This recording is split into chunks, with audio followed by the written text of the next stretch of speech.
Alright, hey guys, my name is Tim and I'll be doing my video blog today on informed consent in the professional counseling world. So to begin, let's just look at the importance of informed consent. In the Canadian Medical Association Journal, there is an article by Daniel Hall, Alan Prochazka, and Aaron Fink, and they talk about informed consent being kind of a three-headed spear, legally, ethically, and administrative compliance. So not only for the client, but you can also see that for the professional counselor, informed consent is very important to protect you legally, to also maintain an ethical boundary, and to keep your administration for the company that you work for, or if you're just on your own practice, aware and everybody informed of what's going to be developing in this therapeutic relationship. It helps to make the client feel more safe and secure, understanding what's going to be coming. And then it just kind of covers us with being able to have them know what they're going to be walking into as well. It kind of creates a roadmap for us. So in looking at the 2014 Code of Ethics from the ACA, I got the 2014 manual here on informed consent, and looking at informed consent in the Pennsylvania Board of Professional Counseling website, I see a lot of similarities. Actually, everything that's on the Pennsylvania Code for informed consent is actually on the 2014 ACA Code of Ethics Informed Consent, which is great. It talks about things like the purpose of the services being provided, the fact that the client or patient can cancel or withdraw their treatment at any time, refusal. It talks about understanding language barriers, which is very important. Say someone comes and they're not very fluent in English. When giving them an informed consent discussion or document, I need to make sure they understand everything that's in there. So being aware of mental disabilities, language barriers, that's a big issue when giving informed consent.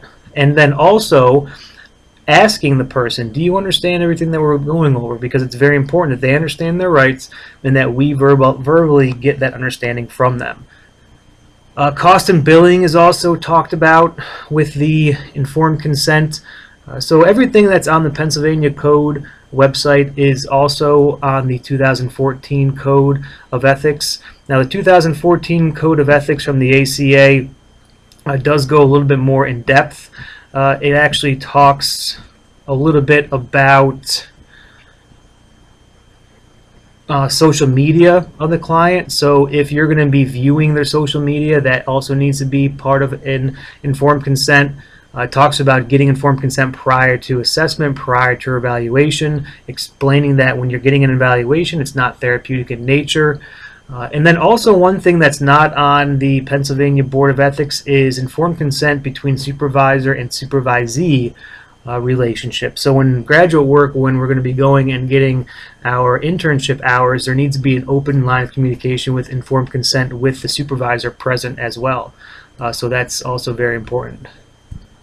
Now I picked a article from a website.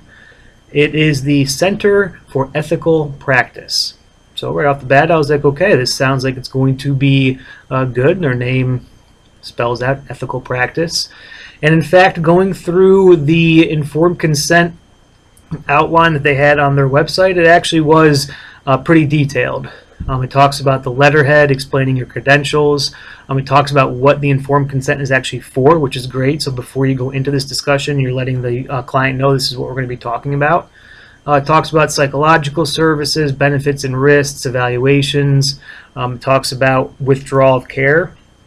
It talks about professional fees. It kind of goes into the fee and insurance issue a little bit too much in my mind. I don't want a client focusing on money when they come to me, more on the therapeutic relationship, but I understand the importance of getting that across. Talks about confidentiality, so they did a great job in this form for informed consent of getting everything that's required from the Pennsylvania Board and the ACA Ethics informed consent form onto theirs. One question I did have is, for everybody that's going to be viewing and professor, is at the beginning when you're giving this informed consent, I guess, at what level do you qualify yourself? I know in the drug and alcohol arena, there's some people that, as a client, they value personal experience with drug and alcohol issues and being in recovery as more valuable than someone that may have not gone. That's not a global statement. That's something that I've observed in my time there. So whenever I start to talk with someone, maybe I give them a little bit of qualification, kind of like an AA or NA meeting. Say where I've been, what I've done, just kind of let them know that I understand where you're coming from. So in this sort of informed consent right at the beginning, assessment evaluation before treatment, what kind of transparency do we talk about, and how much do we go into regarding our background, our education, why we got into the field, all of that? It's just a question, or do we hold those comments, questions, hold that discussion off until after the informed consent is over with, and then just kind of let those establish themselves throughout our discussion with the client? All right, thank you.